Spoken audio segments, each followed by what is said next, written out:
परिचय। अंकिता, जैसा कि हम पहले भी चर्चा कर चुके हैं कि जनन सभी जीवों की वह क्षमता है जिसमें एक जीव लगभग अपने समान गुणों वाले एक छोटे से जीव को जन्म देता है। हाँ माधुरी, तथा वह प्रक्रिया जिसमें नर और मादा युग्मक गैमीट के संलयन के पश्चात एक नई जीव की उत्पत्ति होती है, लैंगिक जनन कहलाती है। तो आओ इस पाठ में हम जनन के बारे में विस्तार से चर्चा करें। उद्देश्य।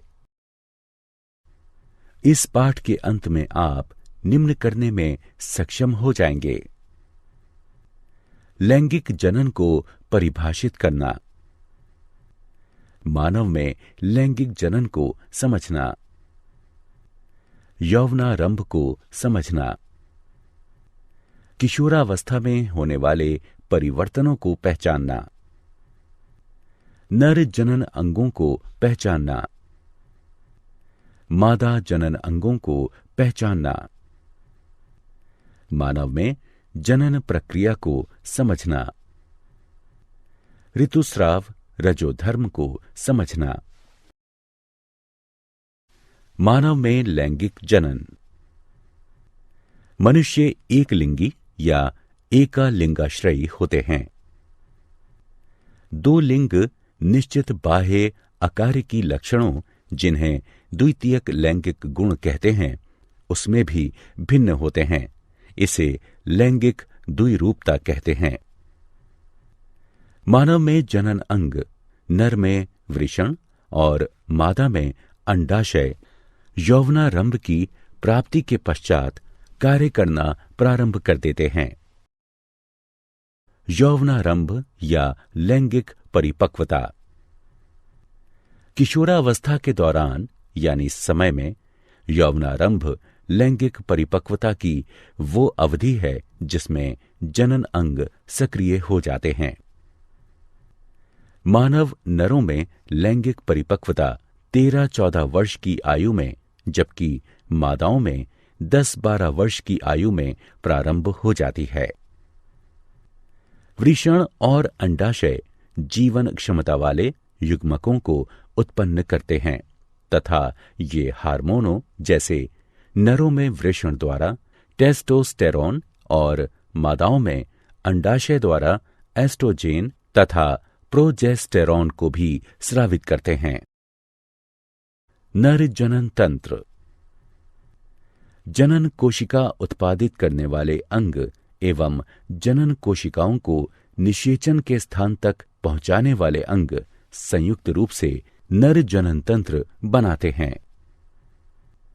मानव नर जनन अंग है वृषण, अधिवृषण, शुक्रवाहक, मूत्रमार्ग, शिश्न, शुक्राशय ग्रंथियां, पुरस्थ यानी प्रोस्टेट ग्रंथि और काउपर ग्रंथियां नर जनन ग्रंथियां हैं।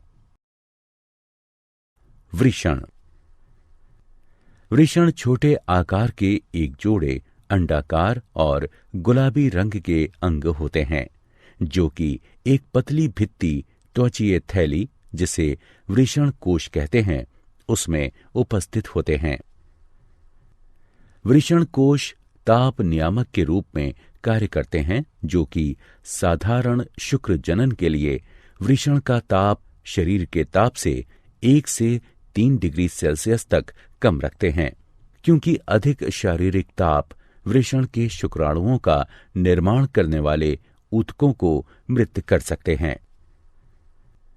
वृषण में शुक्राणु का निर्माण करने वाली जनन ग्रंथियों सहित लगभग 900 पतली तथा घुमावदार शुक्र जनक नलिकाएं पाई जाती हैं। जनन ग्रंथियां शुक्र जनन द्वारा शुक्राणुओं का निर्माण करती हैं। अधिवृषण यानी एपिडिडिमिस। अधिवृषण एक कुंडलीकृत नलिका जैसी संरचना है, जो कि स्थायी रूप से वृषण से जुड़ी होती है और शुक्राणुओं के भंडार गृह की भांति कार्य करती है, जहां पर कि शुक्राणु परिपक्व और गतिशील हो जाते हैं। शुक्रवाहक। शुक्राणु एक लंबी नलिका, जिसे शुक्रवाहक कहते हैं, उसके द्वारा अंगों, जिन्हें शुक्राशय ग्रंथियां कहते हैं, उनमें ले जाए जाते हैं, जहां पर शुक्राणुओं को पोषण मिलता है तथा वे संग्रहित किए जाते हैं। मूत्र मार्ग। मूत्र मार्ग भी लंबी, संकरी और नलिकादार संरचना है। ये स्खलनीय वाहिनी और मूत्राशय से निकली हुई एक वाहिनी के जुड़ने से बनता है, जिससे यह शुक्राणुओं और मूत्र यानी पेशाब दोनों का वहन करता है, और इस प्रकार यह मूत्र जनन नलिका भी कहलाता है। मूत्र मार्ग पुरुष के शिश्न के माध्यम से गुजरता हुआ बाहर की ओर एक छिद्र के रूप में खुलता है। शिश्न। शिश्न पुरुष का बाह्य जनन अंग बनाता है। यह एक बेलनाकार ऊर्ध्व मोटी पेशीय भित्तियों युक्त मैथुन अंग है। शिश्न के संवेदनशील सिरे को मुंड कहते हैं, जो कि सिकुड़ी हुई त्वचा से ढका हुआ होता है, जिसे लिंग मुंडच्छत कहते हैं। नर जनन ग्रंथियां। नर में 3 प्रकार की जनन ग्रंथियां पाई जाती हैं। शुक्राशय ग्रंथियां, पुरस्थ यानी प्रोस्टेट ग्रंथियां और काउपर ग्रंथियां। शुक्राशय ग्रंथियां एक जोड़ी पतली भित्ति युक्त पेशीय लंबी पुट्टियां यानी सैक होती हैं, जो कि शुक्राणुओं के पोषण के लिए तरल स्रावित करती हैं। पुरुस्थ यानी प्रोस्टेट ग्रंथि एक एकाकी, दीर्घाकार तथा पलिरूपित ग्रंथि है, जो कि मूत्राशय के बिल्कुल नीचे स्थित होती है। यह तरल स्रावित करती है, जो कि मूत्र मार्ग में मुक्त किया जाता है। काउपर ग्रंथियां एक जोड़ी सफेद मटर के बीज के आकार की ग्रंथियां हैं, जो कि शिश्न के आधार पर उपस्थित होती हैं।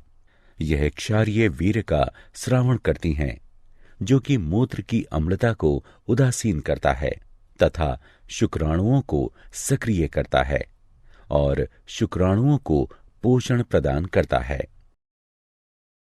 शुक्राणु। पुरुष शुक्राणु अति सूक्ष्म, गतिशील और कशाभीय युग्मक होता है। यह शीर्ष, मध्यखंड और एक कंपनशील पूंछ का बना होता है। यह अंडाणु के साथ संलयित होता है और जनक जीन को संतति तक पहुंचाता है। मादा जनन तंत्र। मादा जनन कोशिकाएं या अंड अंडाशयों में बनते हैं तथा कुछ हार्मोनों के निर्माण के लिए भी उत्तरदायी होते हैं। मादा मानव के जनन अंग हैं अंडाशय, अंडवाहिनी नलिकाएं, गर्भाशय, योनि, मादा जनन ग्रंथियां जैसे बार्थोलिन ग्रंथियां और स्तन। अंडाशय। अंडाशय मादाओं का प्राथमिक जनन अंग है। यह एक जोड़ा छोटे आकार की बादाम की आकृति वाली और सफेद रंग की संरचनाएं होती हैं, जो कि उदर के श्रोणि में उपस्थित होती हैं। आंतरिक रूप से प्रत्येक अंडाशय बहुत संख्या में अपरिपक्व प्राथमिक या अंडाशय पुटक के साथ होते हैं। अंडाशय अंडजनन यानी उजेनेसिस के द्वारा जनन कोशिका में अंड बनाता है तथा एस्ट्रोजेन तथा प्रोजेस्टेरोन का स्रावण करता है। अंडवाहिनी नलिका।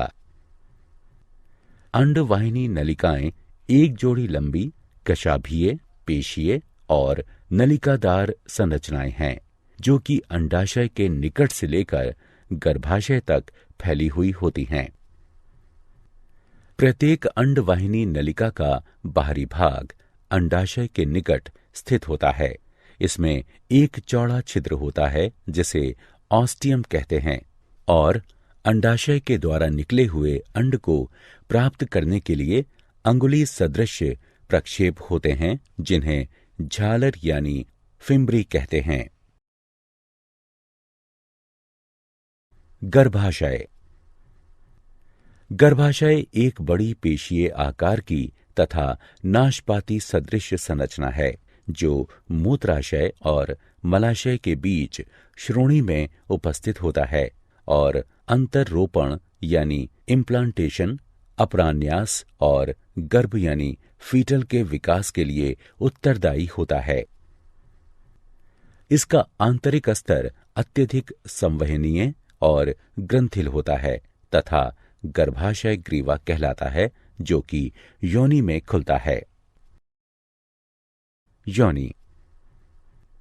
योनि एक लंबी पेशीय नलिकादार संरचना है, जो कि गर्भाशय की ग्रीवा से पीछे तक फैली हुई होती है तथा योनि छिद्र द्वारा अंत में प्रकोष्ठ यानी वेस्टिबुले में खुलती है। मैथुन के दौरान जब वीर्य योनि में मुक्त होता है तो यह मैथुन यानी संयोजन गुहा की तरह कार्य करती है और शिशु के जन्म के दौरान शिशु इसमें से ही होकर गुजरता है, इसलिए यह जन्म गुहा की भांति भी कार्य करती है। मनुष्यों में लैंगिक जनन की प्रक्रिया। नर युग्मक या शुक्राणु अति सक्रिय तथा गतिशील होते हैं, जो गर्भाशय ग्रीवा के द्वारा गर्भाशय में गति करते हैं और अंडवाहिनी नलिकाओं में पहुंच जाते हैं। अंडवाहिनी नलिका में केवल एक शुक्राणु ही अंडाणु के साथ संलयन करके युग्मनज यानी जाइकोट बनाता है। इसे निषेचन कहते हैं। यह केवल अंडोत्सर्ग काल के दौरान शुक्राणु अंडवाहिनी नलिका में प्रवेश करने पर ही होता है। अंडवाहिनी नलिका में युग्मनज यानी जाइकोट का भ्रूणीय परिवर्तन यानी विकास तुरंत प्रारंभ हो जाता है तथा सगर्भता यानी गर्भावस्था शुरू हो जाती है, जबकि ऋतुस्राव यानी रजोधर्म बंद हो जाता है। भ्रूण गर्भाशय में पहुंचने के लिए नीचे चला जाता है। गर्भाशय की मोटी भीतरी परत में भ्रूण का अंतः स्थापित होना ही अंतरोपण कहलाता है। तब गर्भाशय की दीवार और भ्रूण के मध्य एक विशेष ऊतक, जिसे अपरा कहते हैं, उसका विकास हो जाता है, जो कि भ्रूण को ऑक्सीजन तथा पोषण की आपूर्ति एवं कार्बन डाइऑक्साइड तथा भ्रूण द्वारा उत्पन्न उत्सर्जी अवशिष्ट पदार्थों को बाहर निकालने का कार्य करता है। गर्भाशय के अंदर गर्भ यानी फीटल के विकास से लेकर बच्चे के जन्म की अवधि को गर्भावधि यानी जेस्टेशन कहते हैं। गर्भावधि यानी जेस्टेशन के अंत पर पूर्ण विकसित गर्भ यानी फीटल को जन्म देने की प्रक्रिया को प्रसव यानी पार्ट्यूरेशन कहते हैं। मां के शरीर के अंदर बच्चे के विकास की प्रक्रिया में लगभग 9 महीने का समय लगता है। ऋतुस्राव यानी रजोधर्म। रक्तवाहिका के साथ योनि से रक्तस्राव के रूप में गर्भाशय की मोटी और मुलायम आंतरिक दीवारों के टूटने तथा हटने को ऋतुस्राव यानी रजोधर्म कहते हैं। अंडाशय और गर्भाशय में प्रत्येक 28 दिन या 1 महीने बाद आत्रो बहाव की घटना का चक्र होता है, जिसे मादा मानवों में आत्रो चक्र यानी मेंस्ट्रुअल साइकिल या लैंगिक चक्र कहते हैं। यह चक्र 2 से 8 दिनों तक चलता है। क्या आप जानते हैं शुक्राणु वीर्य यानी सीमेन का केवल 10% भाग ही बनाते हैं। मादा 1 वर्ष में लगभग 13 अंडे देती है, जबकि मादा मानव जनन काल के दौरान लगभग 416 अंडे देती है। मानव मादा में यौवनारंभ पर प्रथम ऋतुस्राव रजोधर्म, जिसे रजोदर्शन यानी मैनार्क कहते हैं, इसका प्रारंभ होता है। रजोनी वृत्ति यानी मीनोपॉज वह काल है जब मादा मानवों में अंडोत्सर्ग और आर्तव चक्र स्थायी रूप से हमेशा के लिए बंद हो जाता है। नए जन्मे शिशु का औसत भार 3.5 किलोग्राम होता है। सारांश। आइए हमने जो कुछ सीखा है उसे संक्षेप में दोहराएं। मानव एक लिंगी होते हैं तथा लैंगिक द्विरूपता दर्शाते हैं। नर जनन तंत्र वृषण, अधिवृषण, शुक्रवाहक, मूत्रमार्ग और शिश्न से मिलकर बनता है।